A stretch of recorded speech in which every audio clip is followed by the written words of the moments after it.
And I've really had to learn. I guess the one downfall that I've had is the fact that I've had to learn to get thicker skin, because I do wear my heart on my sleeve, and people have tried to change that in me, and it won't change. I am who I am.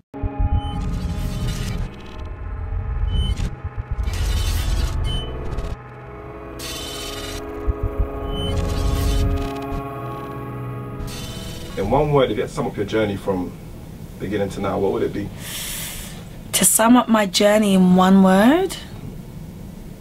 You can make it two if you need. No, we could do one word. I would probably say unreal.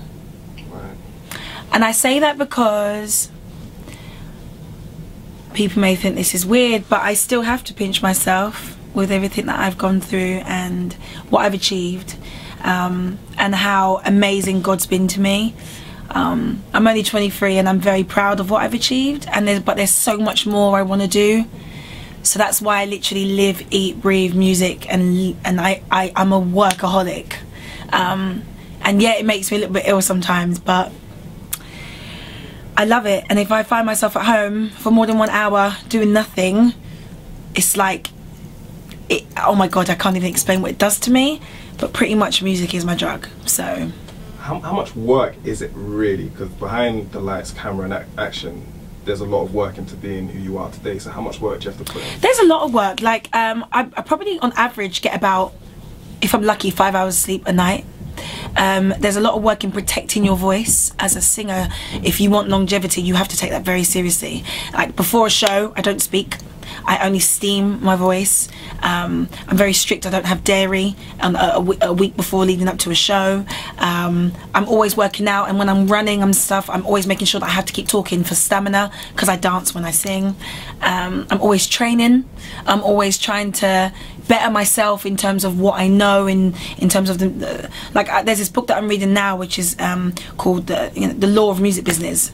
So I'm trying to make sure I study the business side as well as be a singer. So I don't want to just be a singer. I want to be an artist. I want to be an entrepreneur. There's so much more I want to do. So it's a lot of hard work. If you're determined, you're most definitely going to put the effort into it. If you just want to sing, just sing. It's still hard work, but it's not as much as wanting to do and be the best that you can be in every aspect. You touched on you're reading a book about the business. Yeah. What have you learned about the business before you got in? Well, my mum was in Soul to Soul, and she taught me a lot. So literally, you know, it's really weird, because when I first walked into X Factor, and then when I won the show, and I had a meeting with Simon, and we all sat down with my management and the label and stuff, and he was like, "I'm quite shocked at how much you know about the music business." I was like, well, don't blame me, blame my mum. She's taught me so much. And I've really had to learn. I guess the one downfall that I've had is the fact that I've had to learn to get thicker skin, because I do wear my heart on my sleeve. And people have tried to change that in me, and it won't change. I am who I am. If I get burnt, I get burnt. I have to just learn. And I'm one of those people who like to make my own mistakes and learn from it and live, and at least then I can tell my kids one day, don't do this because this is what I done when I was younger, and you can avoid it by not doing it. So I like to make my own mistakes. I'm a bit of a rebel. I like to just do what I want to do, and obviously never offend anyone in the process. So now we've got a new single, Let It Go. Yeah. When was that recorded, and explain to me a bit about the actual studio session? Well, I've been recording this album for about 1.5 years, and last year in the summer I done a very intense writing camp in London.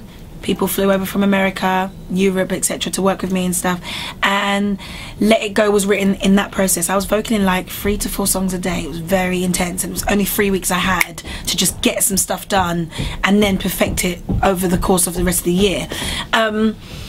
And then I remember when Colin Barlow walked into the room with the producers, and I wasn't there, but I know what he said because I was told. And he walked in and he said to everyone, right, Alex is a positive person. She's gone through some stuff. She probably will still keep going through some stuff, but she likes to turn every negative into a positive, and that's what we need to portray in this album. And I remember when I walked in and I said the same thing to every producer and songwriter that was working on the album, I was like, there's deeper meanings behind these songs, but at the same time I need this album to uplift people. I need it to make people smile. I need this album, you know, to change people's view about the way they live. Some people wake up every day and they're not happy, and that saddens me. I know I don't know them, and I know some people, but it saddens me that some people will wake up day in, day out and not be happy. I don't know how people could possibly do that. I feel like life is there to be lived. We could die tomorrow. I don't know what the next hour is going to bring. So I needed this album to really portray that. That's why it's called Heartbreak on Hold. If you're going through something, put it on hold. Start living life. Get on with it, because life isn't waiting for you, nor is time. And we don't get time back. I know it's quite deep, but it's the truth.